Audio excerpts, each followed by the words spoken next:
Tayo, espresso muna tayo mga masters, no? Yan, 20.2. Yan, pinatong ko dyan yung espresso mga masters, no? Kasi maliit kasi yung ano natin na kaya. May malaki naman tayo pero ito yung ginagamit ko eh.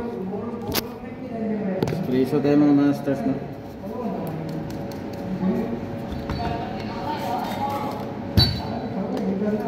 Nagkakalibrate pala ng espresso mga masters, no? Kasi simula talaga tayo sa ano, sa standard na ano, standard na calibration. Bahan na tayo ng ano. Lagay natin sa flat white na ano, baso. Tapos manual tayo. Standard calibrate muna tayo. Ayan. Siyempre, hindi natin susundin yung standard na ano talaga. 1:2. Maglilis lang tayo ng ano, kahit 6 ml or 5 ml.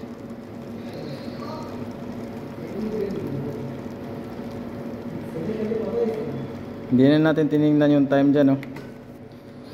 So nakakuha tayo ng ano, out 33. Yung time natin dito sa timbangan 27 seconds. Pero bago to nag first drop yung espresso, siguro mga 4 seconds or 5 seconds. I-minus natin dito sa ano, sa machine time, siguro 22 seconds yung ano natin. 22 seconds yung espresso natin. Sa skill time 22 seconds or 23 seconds. Ngayon, tikman natin mga masters, no? Hindi rin kasi basihan yung ano, yung mga karakter na gusto mo. Nakuha mo na yung profile, hindi ibig sabihin masarap na yun. Kailangan mong tikman. Ngayon mga masters, kahigin lang natin. Kalungkat lang. Huwag na natin anuin, kalungkatin ng masyado. Tikman natin. Siyempre gagamit tayo ng baking sparkling kasi wala na tayong ano, CO2 sa sparkling. Inom muna tayo na tubig. Pero ang target ko talaga na time dito mga master, no?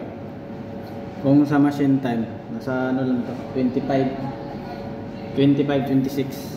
Kasi iba kasi yung beans namin gamit ngayon, Costa Rica. Medyo ano to, medium to dark yung ano.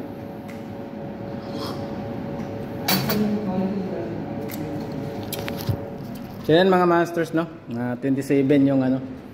Dahil sa hindi siya nagkakalayo sa ano natin, target time natin, yung ano natin dito 25, 26 o kaya 24, 25, 26 target natin.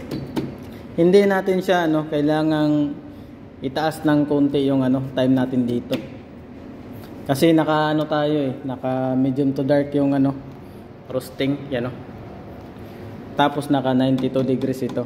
Nasusunog kasi tinikman ko na to na umabot siya ng 30, 32 yung time. Hindi maganda yung timpla.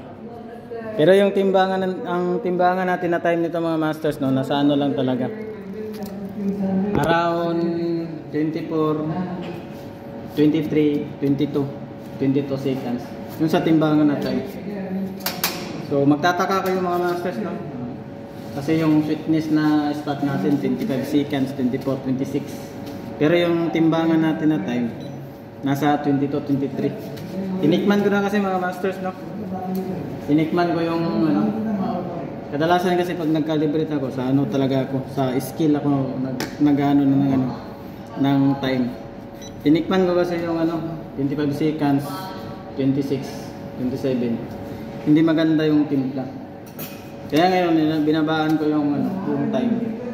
Ito yung goods ko na timpla. So, yan na yun mga masters, no? Pero pag ano mga master, pag ibang beans naman yung ano, yung gamit natin, kahit ito, yung time na to, lumalampas ako dito ng ano, 30 to 35 seconds. Tapos dito sa ano naman, sa timbangan, ganun pa rin yung time ko. 24, 25, 26. Depende kasi yan mga masters, no? Yung ibang beans kasi matagal yung ano niyan. Matagal yung first drop. Lalo na pag gumamit ka ng ano, pre-infusion. Matagal yung first drop niya. Pero hindi siya nasusunog. Pag nasa tamang interval yung ano, yung timbangan, ay yung time mo sa timbangan nasa tamang time. Hindi siya nasusunog, no? So yan lang muna mga masters, no? Good yung espresso natin ngayon. Pero hindi talaga yan yung target ko na time. Yung target ko dito 25-26. Kahit 24 okay na yan. Kasi natikman ko na yung goods eh. Mataas kasi yung temperature natin, naka 90 to. Yan lang muna mga masters, no?